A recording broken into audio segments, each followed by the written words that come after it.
Hi there. Today we are going to learn to enhance a photo that was shot with this iPhone 11. This photo was sent to me by my good friend April, who is actually also signed up for my one-on-one in-person, um, virtually in person, I should say, how to use Photoshop class. So we will be doing a screen share. I'll be on the phone with her and I'll be showing her just one-on-one some different tips, tricks, and tools and how to become proficient in Photoshop. So she sent this to me today. This is of her friend who is a nurse. Round of applause for all the nurses out there who are doing a great job for us.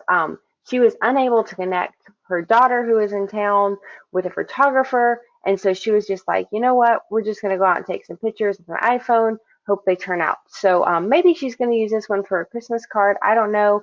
It's a great capture.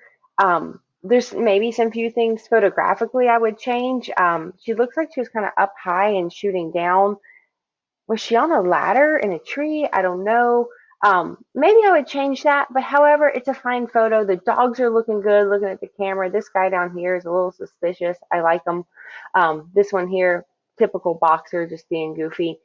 So let's just see what we can do to make this image a little bit better for this awesome nurse in California and give her a great Christmas card picture. So I have my actions loaded. If you don't have my actions, I'm not sure why, because you can just email me at gretchen@gretchenotero.com. I'll send them over to you. If you need help customizing them, we can work on that together. I have my tool presets. Again, same thing, gretchen@gretchenotero.com. You'll get a free copy of those, no problem. So the first thing I'm going to do is just sort of hit my saturation slider here, say OK, and we're just going to bring up the saturation. I'm not looking at their faces. I'm really just looking at these bushes, maybe this up here, this tree. I know that they might turn orange.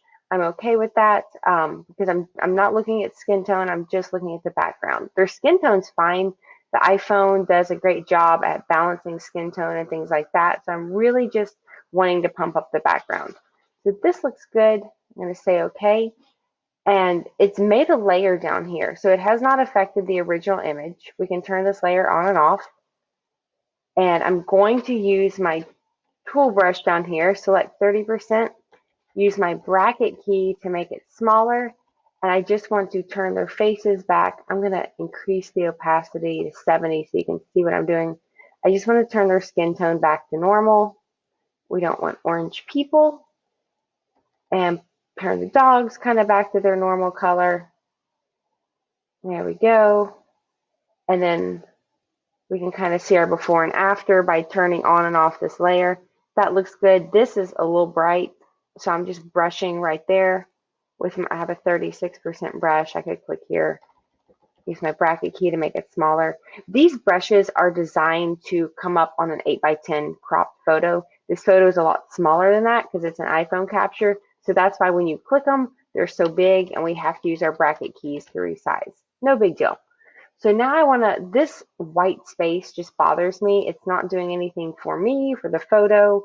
So I'm going to flatten this. I'm going to merge my hue saturation layer with my background layer, and I can do that one of three ways. I can hit F8 on my keyboard. I just hit Control Z to undo.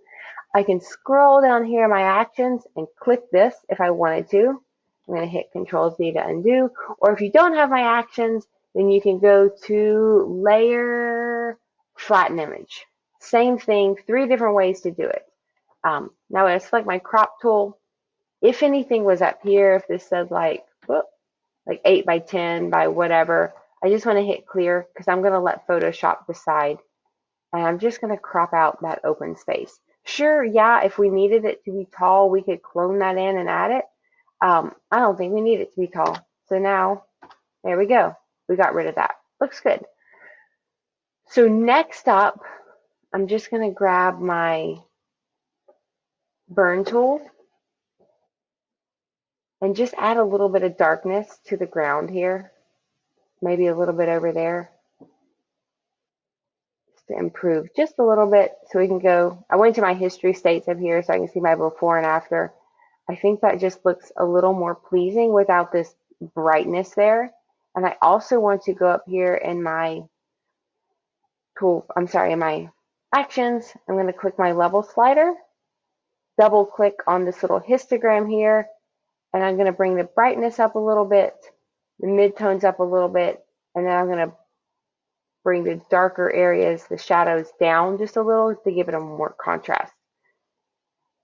So there's our before, there's our after, just a little punchier, a little bit more fun. Hit F8 to flatten. Again, I went over that earlier. We can flatten with a button.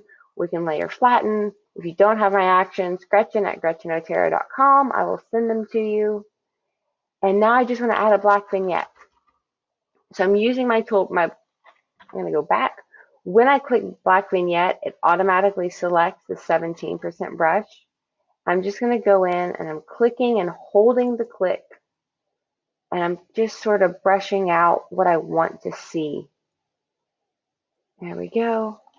I find the tops of these bushes to be interesting. So I undid that in a single click. I click once, click, drag, drag, drag, drag, drag, right across there. I think it just adds a little bit. I'm going to reduce this to a 30% brush. I'm using my bracket keys to resize. I'm going to bring that in just a little. 30% brush, 30, 30. I'm holding one single click through all of this. And then with my 100% brush, I'm going to draw the focus straight in to the kids and the dogs. Everybody's looking good. I hit that 30% again just to kind of brush down here. Maybe I like this. Maybe I want to duplicate this layer to add a little bit more dramatic effect. Let's just see how it looks. I'm going to hit Control J to duplicate the layer. See, we get this harsh corner. We don't want that. Click right here and use my 50% brush to sort of just soften that whole second layer. There we go. That's better. F8 to flatten.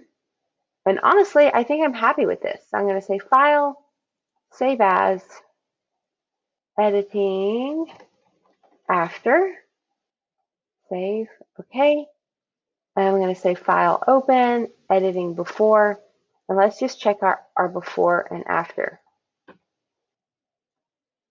There we go. Control plus. Oh. I'm not blowing these up too big. They aren't the greatest quality, but that's totally okay. I think that's fabulous. I think this will look really good on her Christmas card. I hope she loves it. I hope you guys learned something. Don't forget to like, subscribe, leave me a comment.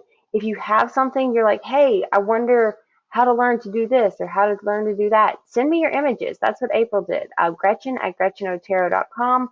I would love to help you out. And if you're interested in one of my one-on-one classes, definitely send me an email, send me a comment, get in touch with me. Thanks so much, guys. Bye-bye.